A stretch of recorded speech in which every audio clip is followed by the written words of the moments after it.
Hello QCs, welcome to Coffee or Energy Drinks with the Quality Control Collective. My name is Greg and this is... My name's Renee, and we are super excited to have you join us today. So today we want to talk about subcontractor training. On every single project, you're almost always going to have a mix. Some of your subs are going to be your true faves that you've had on all your projects that know what they're doing like clockwork, and you don't have to think twice about them. And you're always going to have a few new ones. With today's industry, with today's drive for materials and drive for pricing, GCs just can't not take things to the street. So we really have to bid to the street. We have to bid to the low number. And that's going to mean we're getting a lot more fresher newbie subcontractors into our world. We're specifically talking about federal contracting. An awful lot of the requirements for quality control items in the federal world are a lot different than what you see in the residential or commercial world. They are. They're a lot more...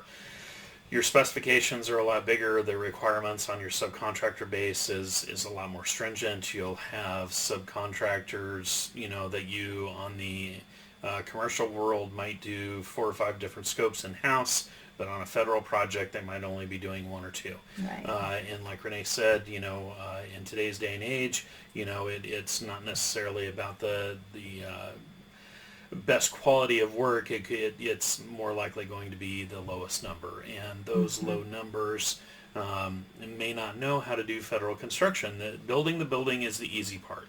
It's all the paperwork and the requirements that come along with it are the hard part. It really is. And you're going to have some subs that excel in the field and they don't on the paper, and then you're going to have some vice versa. That's just the way it is. A lot of times subcontractors are not avoiding the quality control requirements and the paperwork that they need to do. They just don't know what they need to do. And I know QCs get really frustrated.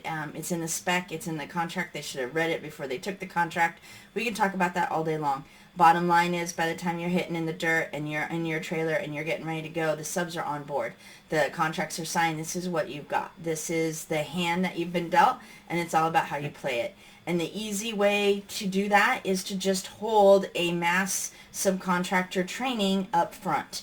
And it's literally can be an hour. Some of them we've given have turned into a half a day event because they really wanted their subs schooled for every single stage. We've traveled and given subcontractor training for general contractors on lots of different projects. And if you will do that due diligence, whether it's an hour or 4 hours before a project kicks off, it's going to save you time and money tenfold, at least on every single project.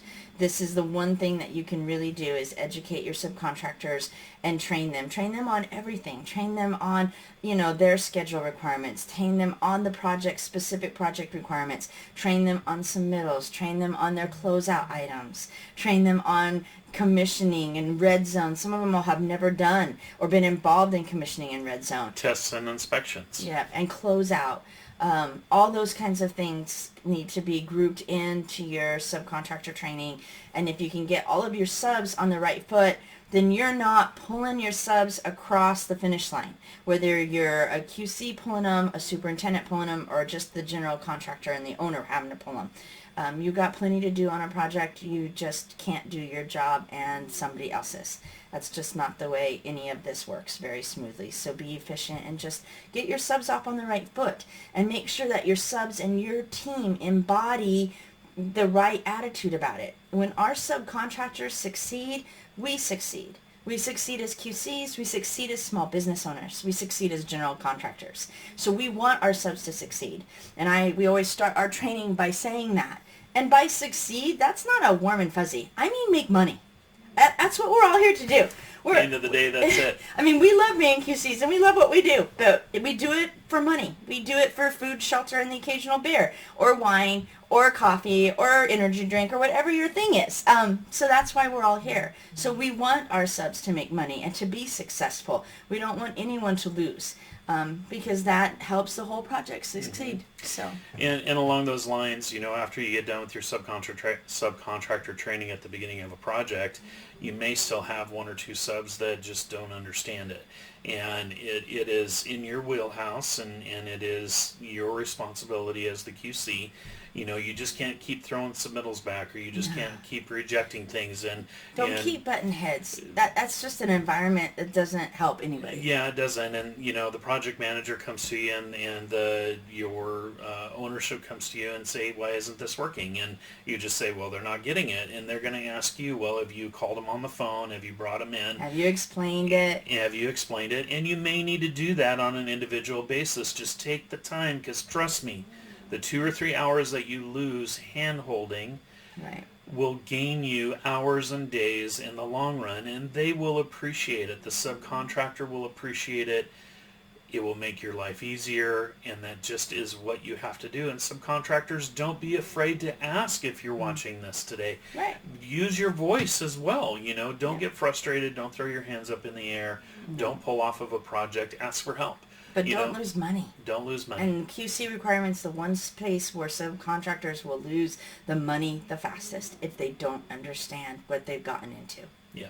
Yeah, absolutely. So train your subs. And if you're looking at us and you're like, hey, we don't have time to handhold every single sub. When I say subcontractor training, we throw them all in a conference room at once. Yeah. So we do everybody together. We do. And if it's not pertinent to them, then they can go watch the fly on the wall while you're talking about one aspect for the MEPs, and then they can come back into focus. Yeah. And if you think we're still crazy and you're saying, I don't even have time to develop a training program for subcontractors, we got you covered. So I'll put that link down below. But if you're interested, we've got some online subcontractor training that you can send your subs through if that helps you. Yeah, absolutely. It's just about making your life easier and getting everybody on the same page. And if you do that right out of the gate, you'll be a lot better off for it. Every single subcontractor you train today is one you don't have to train on the next job. That's right. We hope this has been helpful. If it has, give us a like down below. Follow us for future tips. We'd love to have you with us. Have a great day, everybody. Have a good day.